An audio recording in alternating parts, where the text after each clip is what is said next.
Welcome, everyone. I am so excited to have this special guest here today. Well, we are so excited, not Yes.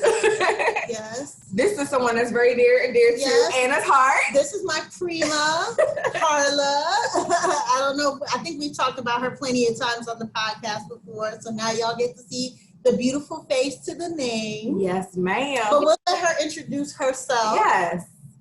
So Carla, tell us who you are. Well, hi. My name is Carla. I am from Brooklyn, New York. Now I live in Jersey. I am in my 30s, and I have 2 children.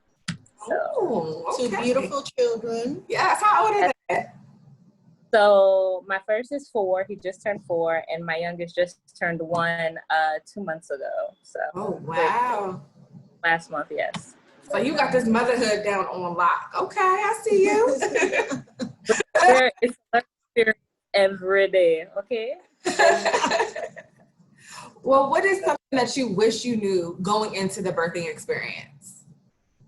Oh my gosh. Something I wish I knew. I wish that somebody would have told me that my options of birthing, that I didn't have to go to the hospital. I didn't have to have a OBGYN, that I could have had a midwife or a doula. I wish somebody would have explained that to me, but everybody before me didn't have that. So how could they explain that, Facts. Yeah. So how would you say your first birthing experience was different from your second birthing experience, or were they the same? They were definitely different. My first one, I definitely didn't want to take an epidural. So I wanted to do everything natural, and shocker, newsflash, it was like, you need this epidural. And I didn't do breathing techniques with my first one. So I really didn't know what to do. Like I went in there like, oh, just breathe. And I wasn't breathing. Like I would get those contractions and I was like, and that wasn't good. My first same lesson. Yeah. Wait, can y'all break that down? What the breathing techniques are? Because I remember Gemma talked about that too. Like, what is that, Carla? If you could break that down. So, I had asked my doctor, should I take Lamaze classes? And she was just like, you know how to breathe, you're fine. I should have took the Lamaze classes because it's a technique to where because all the oxygen that you can so when it's time to push. And you think that screaming like, is actually helping. It's not. You need to, it actually calms your muscles down when you breathe and you relax and you're not tense. It's like falling, if you fall in your sleep, you're less likely to hurt yourself. If you're awake, you try to brace yourself for the pain, So that's a best way that I can explain it. That was great. You hit it on the nail. Thank you. For my first one, my son Ramesses, I had a C-section. It was an emergency C-section. His heart rate dropped. So I was just like, I didn't want a C-section. My doctor was actually pushing for a C-section before I actually went in. And I was like, oh no. But this time, I had no choice. So that was an experience in itself. Having a C-section, you're awake for it, you're totally numb, but you're trying to figure out, hey, what's going on? That was we just heard how the organs are in little jars and stuff. Yeah. So my fiance at the time, he was trying to look over the wall and they kept saying, go back, because it's not something that's normal to see. They're moving everything, your stomach, all of that out of the way. And I couldn't feel anything, but, I could hear them talking oh, wow, this is so they were in awe and shock, I'm ordering. I'm like, wait a minute, I can hear you. Right. You know. Wait during this process. Yeah. know, we could have You know, serious conversations about, interest in how they were fascinated by our Black organs. But anyway, A whole podcast. but that was an experience. You know, him coming out and not hearing him cry. He didn't cry. He was so bound up with I forgot what they call it, but it's not to get too graphic, but it was like, it's a Merconium. There you go. I was gonna call it stool, but they call it Merconium. It's like the baby's first stool, and so he couldn't cry, and just being fearful of that, and but he's totally fine. That's your God, baby. So he's all over it. But getting to my second pregnancy, that was way different. I don't know, what do you guys want to know, like the insurance process, or y'all just want to know the birthing process? Yeah, whatever. Yeah, share whatever. So with my first son, I had like A1 insurance. It was through my job. So the doctors were they were really good, but as far as I noticed with both, how I felt as a woman, any pain that I was having, a lot of it was brushed off. Like, oh, you're fine. You don't worry about having a C-section. He's going to be too big. Like, he was 8 pounds. They were talking about he was going to be like 10 pounds. Like, any questions that I kind of had. Hold on. We lost you. All right. Any questions that I kind of had was kind of like brushed under, like, oh, don't worry about that. For my second, my daughter, they have to understand. I'm sorry. For my second, I had a Black OBGYN, and that was on purpose. I had my own insurance that I was paying for out of my own pocket, so it wasn't as great as the first one, but it was good. She was more like in tune with me. She wasn't big on having doulas and stuff like that. I wanted to have a water birth. The hospital that I was having my daughter at, same hospital I had my son, they didn't do it. So it was kind of like a roadblock. A lot of things that I learned about, the placenta and not cutting it off right away. When it comes to the medical field, some of them are not too big on the holistic stance of things where I was at. So I just had to go with it. But I had a VBAC with my daughter, which is a vaginal birth after C-section. And they're not too big on that either, because you could bleed out if you're cut. But my section was phenomenal. I don't have a scar, which is really unheard of. I had she was really A1 on that, as she should be, because that's what she likes to do. And they get paid more money if you do a C-section, just so people know. So if they're trying to it's a surgery. Yeah. So they get paid more. Some people are like, oh, I would rather get a C-section because I'll be home longer. But it is major surgery. But they get paid more. And for me, my recovery process during the C-section was 90% better than the vaginal. And I'm gonna tell you, yes. If I could have a C-section again, I would do the C-section before the vaginal. Really? I really big. I really wanted to push my children. I wanted that experience. So me being allowed to have the VBAC was amazing. But pushing her out, like I couldn't walk. I felt like I was hit by a truck. It was like, I guess, just pushing, all that pushing. And I wasn't even in labor very long with her.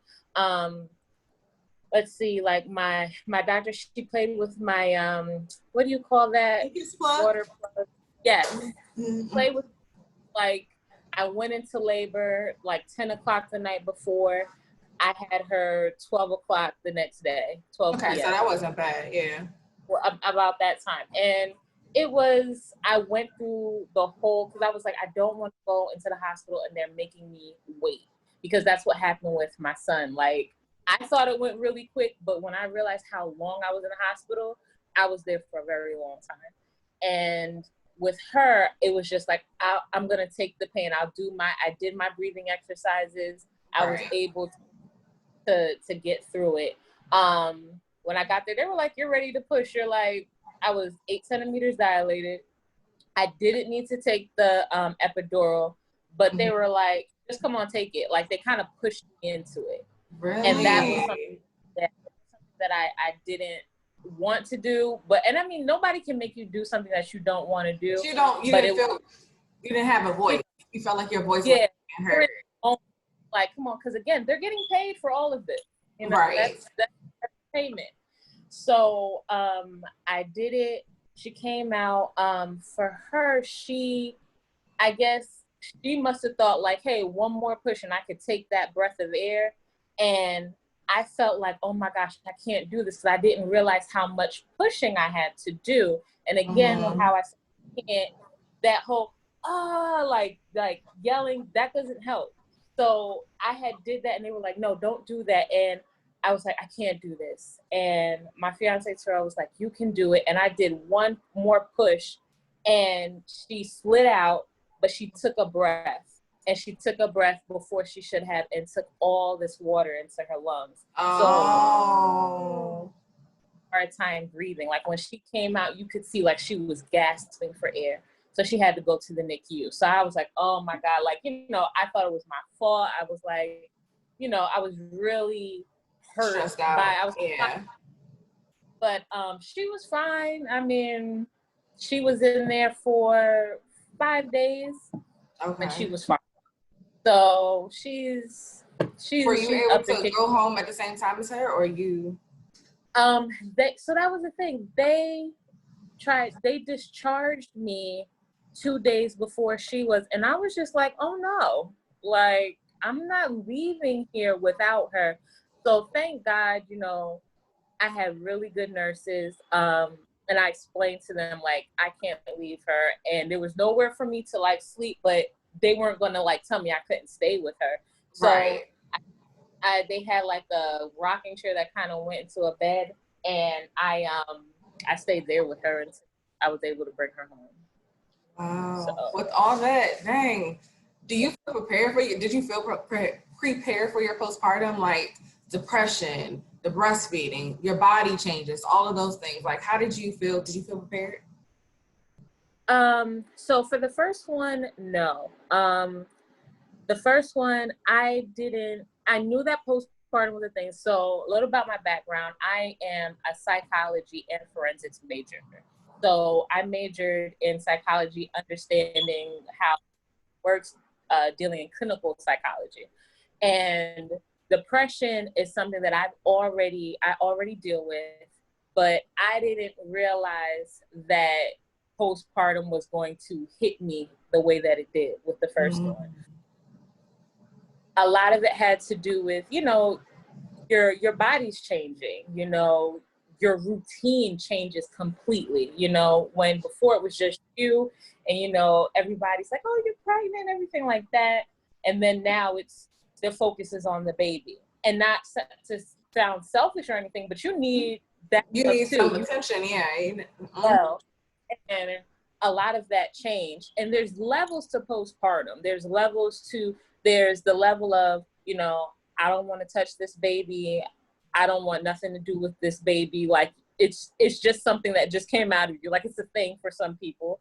Then there's a level of, I can't do anything right. Like, I'm not I'm afraid, I'm scared. Then there's the level of, nobody can take care of this baby but me. Don't touch my baby, hold them, don't even look at it's all, and you take on all of this stress. So there's different levels. Those are only 3 that I'm mentioning, but there's different levels. So for me, Mine was just like trying to get into a routine. My son was born in June. I didn't go back to work till October.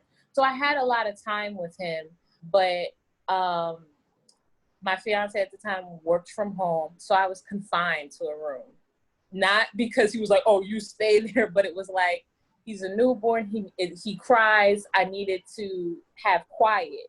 So it was like, I confined myself to the room, and it was like, I wasn't seeing the world. It was hot. It was June. I couldn't take him outside. I wouldn't take him outside. I was afraid for him to go outside. So that brought on a lot of my postpartum depression. I eased out of that slowly, at least I thought. And then I got pregnant with my daughter. And I didn't know that there was a thing. Even learning in school about postpartum, there's something called pre-postpartum, where you go through a cycle of depression. And it's weird. Let me see if I can explain it. It's like you're already in a sense of depression, but you're pregnant and you're feeling like, already, am I going to be a good mom? And I'm a mom already. So I'm just like, am I going to be a mom? You're worried about what you're putting into your body. It's just very, very weird for me, to where I know some people might be like, whoa, but I had suicidal thoughts while I was pregnant. And it was like, talk to somebody. This is weird. This is not right. And thank God I did. I have a good support system, my mom, my fiance, you guys, where I was able to voice what was going on with me. Right. Then I had her, and she was a total different pregnancy. They say girls and boys are different. They are. Talk about I gained much weight with her. With my son, I was like, oh, I lost weight with him. I thought, you didn't tell me that I was cute. With her, I was like, what is going on? My stomach was way bigger. I thought I was having twins. It was just, I was also going through, my son was severely sick. He was in the hospital. And so that was a lot. It was a lot at that time for you. A lot way going too much. Yeah. So I lived in the hospital from my birthday is December 29th. So from the day after my birthday until March 1st, I was in the hospital every day. I never left the hospital. No matter where he went, I went. So imagine being pregnant all that time, and you're not enjoying your pregnancy, and you're stressed, and you're pre-postpartum. Then I have her, and then I'm thinking like, okay, I know what postpartum is. And I'm like, nope, it's not going to hit me. Nope. I'm talking to people. I'm telling them what I need. I'm voicing my opinion. But no, it really hit me hard, because my daughter was not like my son. Like he would eat and be on his way, like breastfeed and be on his way. Her, it was like, I couldn't leave her. Like I could do things with my son, like I could put my shirt in his crib. I could, put my shirt next to him, or a blanket that had my scent, and he would be fine. I could leave him with my mom. He would be fine. Anybody. Her, she didn't care if it was my bra. It was not you. So there'd be days where it'd be like, oh my God, I didn't bathe today. Like, I want to bathe. Like, my hair is not done. I'm looking crazy. And it's stirring up little friction with me and my fiance, because he's like, all right, what's going on here? Because it's a total change for not just you as a woman, but your partner. So it was just a lot to go through, and I'm still going through it now. Like, she's a year old, I'm still breastfeeding, but she's slowly but surely pulling away from me and being able to be without, so yeah, it's becoming more independent. It's a journey. Yes. It's a journey. Yeah. So amidst all of that, this month's theme for Cognac Cupcakes and Conversations is all about finding joy in the midst of anything, sorrow, sadness, pain. So I guess I want to ask a two-part question. How can you, or how did you find joy as a new mom, and, you know, especially as a Black mom? And how would you say Black moms can protect themselves and just prepare themselves for birthing? Talk to other moms if you can. You know, I know that, like, for me, a lot of the moms that I knew, like, they had their children years prior to. And then even the ones who, like, my sister-in-law, it was like, the joke is everybody said we had like a birthing pact, because her daughter is 6 months older than my oldest, and then her second daughter is 3 months older than my daughter. So it was like at the same time. And it was like, I would talk to her and be like, you know, how did you feel with this? Like, what did you do? And she was like, you know, I have a really good foundation of friends, you know, because my thing is I'm an advocate for therapy. And with my insurance, unfortunately, like, the therapists were like, well, we'll only take 20%, 30%, you got to pay the rest. And I'm just like, my God. And sometimes it's hard to speak to people who haven't experienced what you experienced, you know? But even still, I say talk to somebody, because, you know, they might have read a book. They might know somebody to connect you with. One thing that my insurance did, they had like this mock baby shower. And I call it a mock baby shower because it was just kind of like they were just giving information on therapy groups to go to, people to connect with if you were having any issues with postpartum. So that's what helped me. So I'm a big advocate of talking. As you can see, I could talk a lot. But another thing is reading everything that when you're going through your pregnancy and you're going to your doctor's office, if you don't feel comfortable with something, voice it. Especially with Black women, a lot of us, I don't know the percentage off the top of my head, but a lot of us are dying during childbirth. And it's something that's now becoming prevalent in the news because everything that's going on with Black Lives Matter. But this has been something going on for decades. And